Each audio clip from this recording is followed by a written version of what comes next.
우리가 예수님의 말씀 어록 가운데 한국교회가 아주 익숙한 한 말씀, 그것이 바로 마태복음 제11장 28절일 겁니다. 수고하고 무거운 짐진 자들아 다 내게로 오라, 내가 너희를 쉬게 하리라 하는 말씀입니다. 여러분들, 이 말씀에서 수고하고 무거운 짐 진 것을 하나님이 알고 계신다, 이게 이제 복음입니다. 우리는 사는 중에 어려운 일을 당하면은 아무도 몰라, 남편도 몰라, 자식도 몰라. 그러면서 혼자 외로워하며 힘들어하는 모습이 많습니다. 찬송가에도 그 누가 나의 괴로움 알며 나의 슬픔 알까, 이런 가사가 있을 정도로 우리가 어디에 한번 빠지면은 아무도 모르는 나 홀로만의 어둠 속에 있다고 생각하는데, 이때 복음이 우리에게 선포된 겁니다. 수고하고 무거운 짐진 자야 하고 찾아오시는 예수님이 계십니다. 할렐루야. 우리는 이 복음 안에서, 이 나를 아시는 하나님 안에서 뿐 아니라 내가 너희를 편히 쉬게 하리라는 그런 약속까지도 주시는 것, 이것이 바로 위로자 예수의 모습입니다. 근데 위로라는 이 낱말은 꼭히 사전에서 안 찾아도 그리 어렵지 않은 단어이지요. 상대의 형편을 알아주고 그 형편 따라 우리는 다 네 잘못이야, 네가 왜 그때 그렇게 했어? 라고 하지 아니하시고 긍휼히 여겨주시며, 그러면서 괜찮아 그러면서 안아주심, 이것이 위로라는 행위일 것입니다. 내 형편을 알아주시고 그것을 나무라지 아니하시며 긍휼히 여겨주시고 괜찮다라고 소망을, 안심을 시켜주는 이 행위가 지금도 변함없이 예수님 안에서, 성령님 안에서 하나님이 우리를 위로하고 계십니다. 이 위로의 하나님을 만날 수 있는 우리 모두가 되기를 축복합니다. 구약 이사야 선지자는 장차 올 메시아에 대하여 많은 예언을 하신 선지자이지요. 그분이 예언한 한 구절 중에 이 말씀이 있어요. 이사야서 제9장 6절입니다. 우리 같이 한번 읽어볼까요? 같이 봅시다. 이는 한 아기가 우리에게 낳고 한 아들을 우리에게 주신 바 되었는데 그의 어깨에는 정사를 메었고 그의 이름은 기묘자라, 모사라, 전능하신 하나님이라, 영존하시는 아버지라, 평강의 왕이라 할 것입니다. 여기에 우리에게 한 아기를 보내셨는데 그 이름은 기묘자라, 모사라, 한자어인데요. 기묘자, 기이한 존재다, 스트레인저한 존재다, 영어 번역에서 원더풀한 존재다. 모사라는 것은 카운셀러, 상담자다, 그 뜻입니다. 여러분들, 상담의 목적이 뭡니까? 위로하고 치유하는 겁니다. 적지 않은 분들이 상담을 하면서 오히려 막 분노를 더 일으키는 잘못된 상담들이 있어요. 더 침울에 빠지고 더 우울에 빠지는, 상담하러 갔다가 막 그냥 더 꽂혀가지고 더 나무람당하고 더 꾸중듣고 돌아와서 씩거리는 일들이 간혹 있어요. 근데 여러분들, 상담이란 기본적으로 그 사람을 치료하며 세우고 안아주는 위로가 참 좋은 상담자인데, 그 가운데 최고의 상담자, 아니 이 세상에서는 만날 수 없는 상담자, 그것이 바로 우리에게 보내신 한 아기, 그의 이름이 원더풀 카운셀러라. 성경은 하나님을 우리에게 보여주는 계시의 책입니다. 그러나 동시에 성경은 하나님을 만난 사람들의 이야기입니다. 복음서는 예수님의 생애를 기록하고 있지만 그것 또한 마찬가지로 예수님을 만난 사람들의 이야기들이에요. 예수님을 만난 사람들은 참 각양각색의 사람, 유대인들도 있었고 이방인도 있었고 높은 고관도 있었고 낮은 천한 사람도 있었고 건강한 사람도 있었고 병든 사람들도 있었고 남자도 있었고 여자도 있었고 어른도 있었고 어린아이도 있는, 그 예수님을 만난 사람 다양하지만 공통된 것 하나가 있습니다. 그가 예수님을 만날 때 예수님은 어느 누구도 물리친 자가 없다라는 사실. 예수님에게 나오는 자, 예수를 만난 자는 예수님이 그 형편을 아시고 안아주시고 치료해 주시고 새롭게 하신 것이 바로 예수님을 만난 사람들의 놀라운 복된 그림들입니다. 밤늦은 시각에 유대인의 간원이요 바리새인 중에 바리새인이었던 니고데모, 모든 사람이 볼 때 그는 권세자였고 존경받는 종교인이었습니다. 그런데도 불구하고 그에게는 뭔가 뭐를 풀어야 할 숙제가 있었다. 한낮에 대낮에 우물가에서 만난 사마리아 여인, 그는 사마리아 여인일 뿐만 아니라 남편 넷을 이미 거쳐간 그런 험한 인생을 산 여인이었습니다. 예수님 길을 가시는데 예수님 뒤를 쫓아와서 몰래 예수님 옷자락을 만졌던 혈류병으로 고통당했던 여인, 나환자로서 보통의 사람들과 함께 마을에서 살지 못하고 쫓겨나서 격리 수용소와 같은 곳에 있다가 예수님의 길을 전해 듣고는 멀리서 소리쳐서 나사렛 예수여 우리를 구원해달라고 부르짖었던 납병 환자 10명.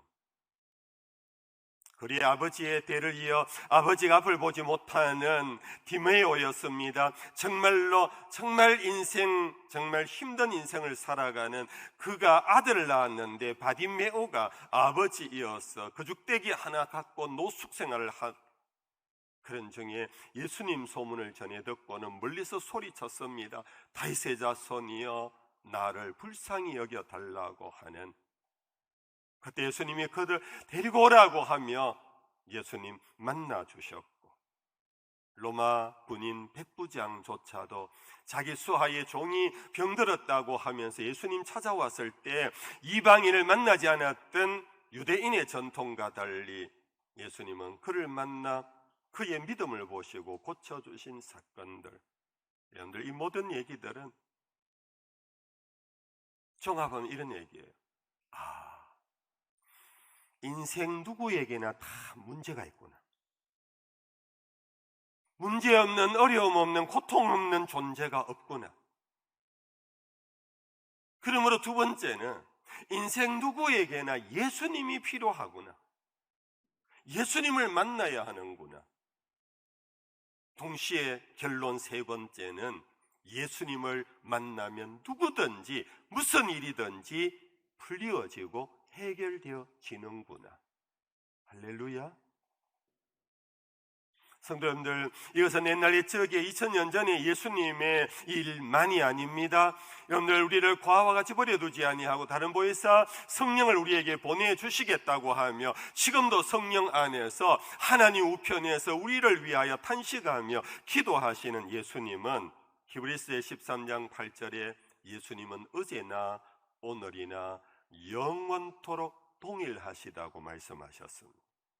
2000년 전에 누구를 만나든지 그를 버리지 아니하시고 안아주시고 밀쳐내지 아니하시고 환영해 주시고 그의 사정을 다 들으시고 그를 풀어주시는 그런 예수님이 지금도 오늘 우리 곁에서 우리를 살피시고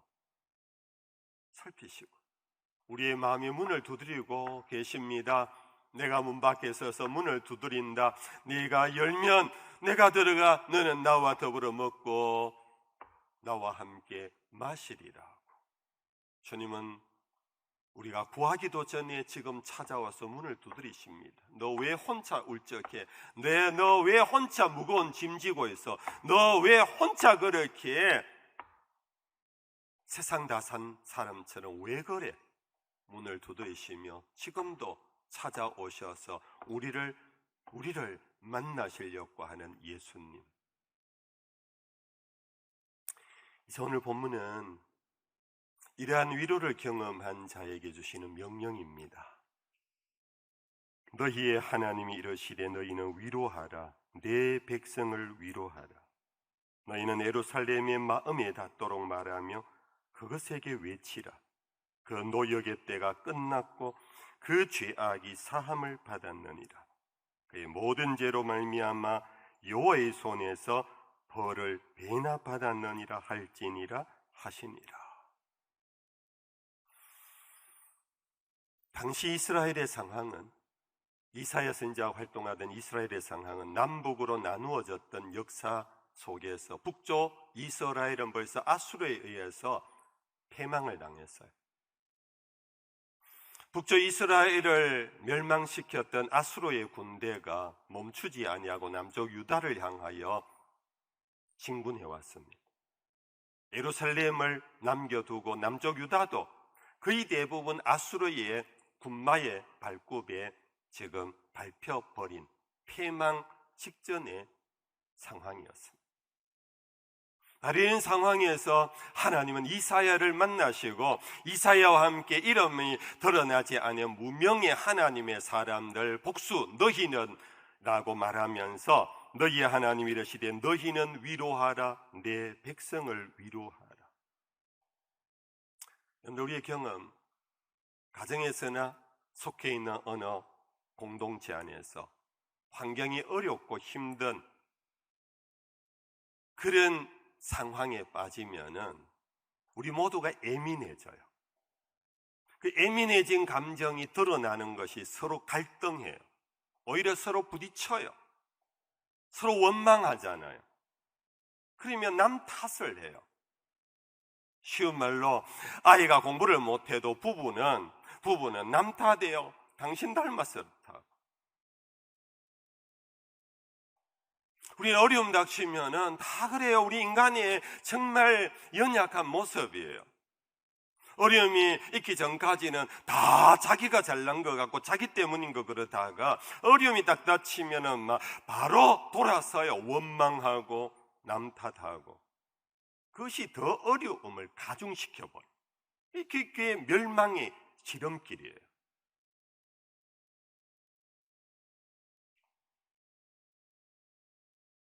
하나님께서 이러한 이스라엘의 모습, 나라는 풍전등화인데 지도자들은 갈피를 잡지 못하고 백성들은 우왕좌왕하고 임금은 기가 죽어갖고 어떡하나 하고 있는 그러한 때에 하나님은 선각자들을 부르시고 선지자를 부르시고 일으켜서 먼저 이스라엘 백성들을 위로하며 안심을 시키라고 당부하는 명령입니다.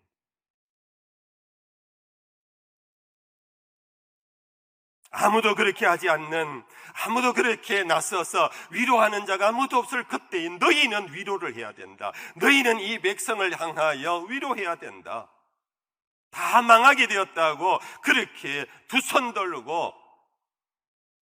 힘 잃고 있지 말고 이사야야 너는 일어나서 선지자들과 함께 내 백성 이스라엘을 위로하라고. 성도님들, 오늘 우리는 정말 좋게 생각해 봅시다. 최고의 긍정으로 생각해 봅시다. 우리가 이사야라고 생각해 봅시다. 우리가 선지자라고 생각해 봅시다. 여러분들, 여기에는 탁월성을 의미하는 것이 아니라 하나님을 만난 사람을 의미합니다. 하나님의 음성을 듣고 있는 사람을 의미합니다. 하나님에게 안겨져 본, 위로를 받아본 사람들을 의미합니다. 저와 여러분들이 만약 그러한 자라면 오늘 이 명령은 우리에게 하시는 주의 음성입니다. 목사님, 그러면 도대체 위로를 어떻게 해야 됩니까? 제가 본문이 길어서 1절 2절까지만 했습니다. 3절에서 8절까지 하나님의 위로의 기술을 가르쳐 주는 것을 간단하게 한번 보겠습니다. 첫째는 2절 말씀에 너희는 예루살렘의 마음에 닿도록 말하며, 위로는 마음에 닿는 말을 해야 됩니다. 많은 사람들이 위로한답시고 가서 마음에 와닿지 않는 말을 해요. 그냥 아주 추상적이고 허공을 치는 말로 위로를 한다고 하는데 아무 의미가 없어요. 어떻게 하는 것이 마음에 와닿는 것인가? 그는 팩트를 가지고 위로를 해야 된다는 것. 그 팩트가 뭐냐? 실상이 뭐냐? 너희는 외치라. 노역의 때가 끝났고 그 죄악의 사함을 받았느니라. 그 모든 죄로 말미암아 여호와의 손에서 벌을 배나 받았느니라. 이스라엘은 전통적으로 모세 이후에 그들이 나름 그래도 교육받은 하나의 신앙 가치관이 있어요. 그건 뭐냐? 나에게 환난이 온 것은 하나님의 율법을 어겼기 때문이다. 말씀에 불순종했기 때문이다. 그래서 하나님이 진노하셨다. 이것이 이스라엘 사람들의 하나의 어떤 공식입니다.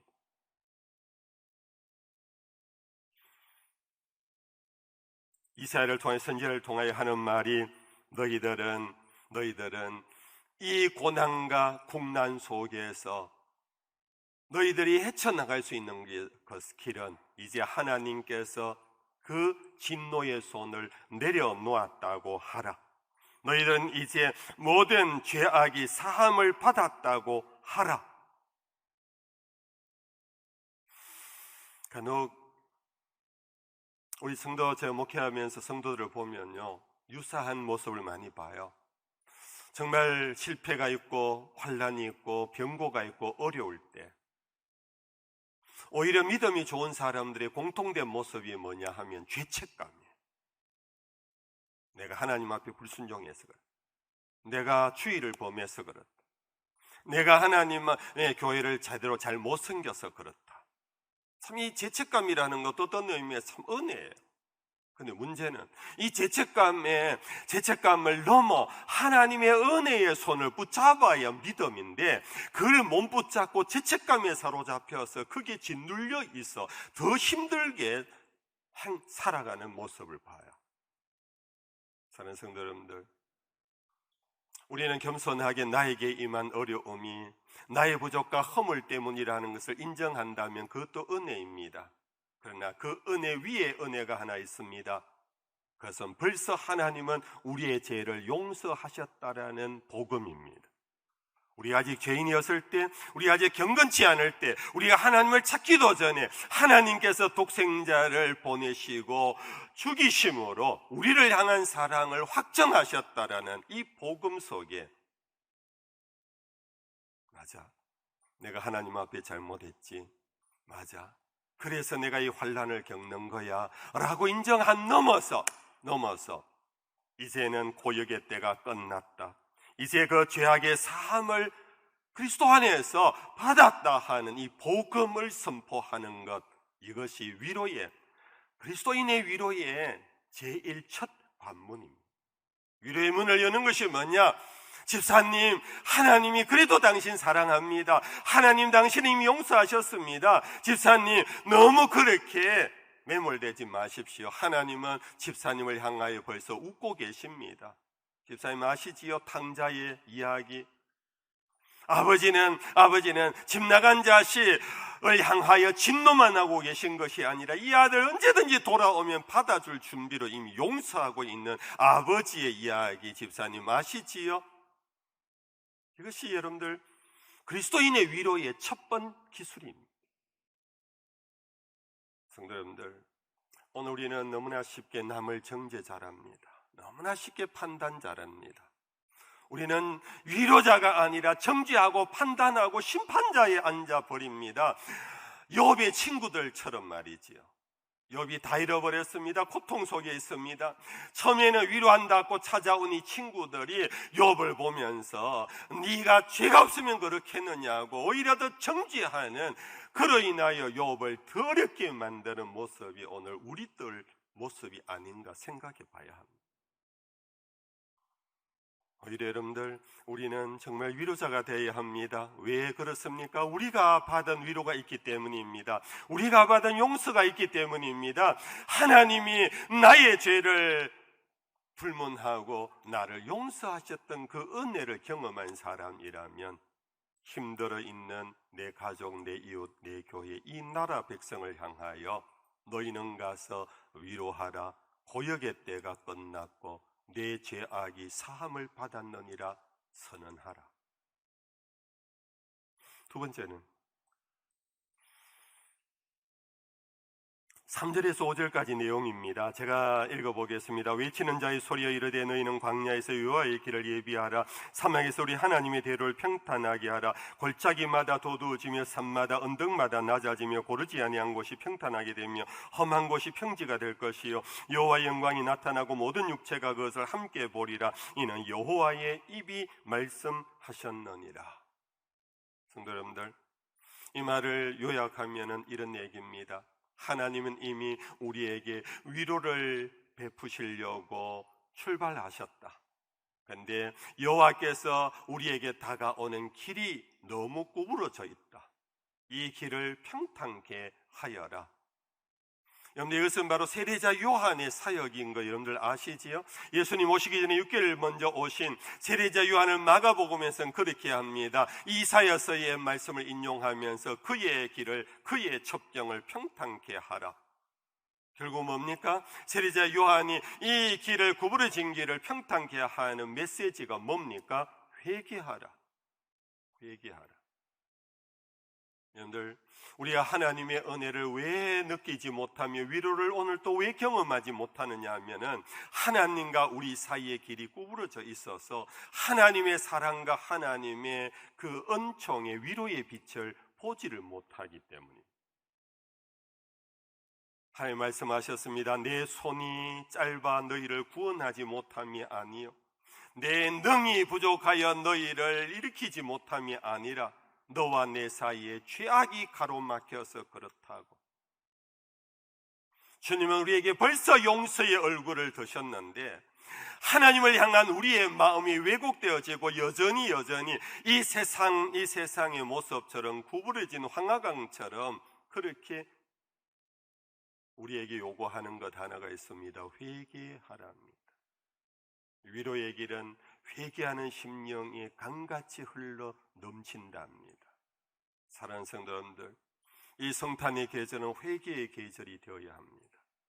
이 성탄의 계절은 그냥 단순히 기쁘다 구주 오셨네, 그러나 그 노래 부르고 끝날 수밖에 없는 것은 회개 없이 주님을 영접하기 때문입니다. 주님은 벌써 우리를 향하여 출발하셨고 이미 우리에게 오셨음에도 불구하고 우리의 마음이 삐뚤어져 있습니다. 우리의 생각이 왜곡되어져 있습니다. 우리의 모든 것이 자기중심적입니다. 우리는 이것을 선포해야 합니다. 회개하라는 것은 정죄의 선언이 아닙니다. 심판의 선언이 아닙니다. 그 길을, 그 첩경을 평탄케 하는 길의 선언입니다. 마지막 세 번째는 6절에서 7절 8절입니다. 말하는 자의 소리여 이르되 외치라. 대답하되 내가 무엇이라 외치리까 하니 이르되 모든 육체는 풀이요 그의 모든 아름다움은 들의 꽃과 같으니 푸른 마르고 꽃은 시덤이 여호와의 기운이 그 위에 불미라. 이 백성은 실로 풀이로다. 푸른 마르고 꽃은 시드나 우리 하나님의 말씀은 영영이 서리라 하라. 그런데 이 말씀 많이 들은 익숙한 말씀 아닙니까? 이 말씀이야말로 어떤 의미에서 실제적으로 우리의 마음에 와닿는 위로일지 모릅니다. 무슨 얘기입니까? 세상은 변한다라는 진리입니다. 오늘 우리가 어려움에 빠져 있으면은 그것이 전부라고 여겨져 버리는 것이 우리를 힘들게 합니다. 그러나 그것이 전부가 아님을 우리는 선포해야 합니다. 집사님, 이게 끝이 아니야. 집사님, 이게 전부가 아니야. 이거 지나가는 거야. 세상은 다 지나가는 거야. 꽃이 아무리 영화롭고 풀이 아무리 싱싱해도 마르고 시드는 것과 같이 거꾸로 우리의 삶에 이 힘든 이 문제도 불도 꺼져, 고통의 불도 꺼져, 우리를 집어삼키려고 하는 불도 다 꺼지는 거야. 집사님, 그러나 우리를 향한 하나님의 말씀은 변함없어. 주의 말씀은 영원하셔. 할렐루야. 이 세상은 한 사람 한 사람 마지막 최후의 승리자, 살려고 하는 몸부림치며 다른 사람을 죽이고 다른 사람을 밀치고 나 혼자 살려고 하는 이 세계, 이 시대 사회 문화 속에 저와 여러분들은 서로를 위로하고 세웁시다. 그런 우리 모두가 될 수 있기를 주의 이름으로 축복합니다.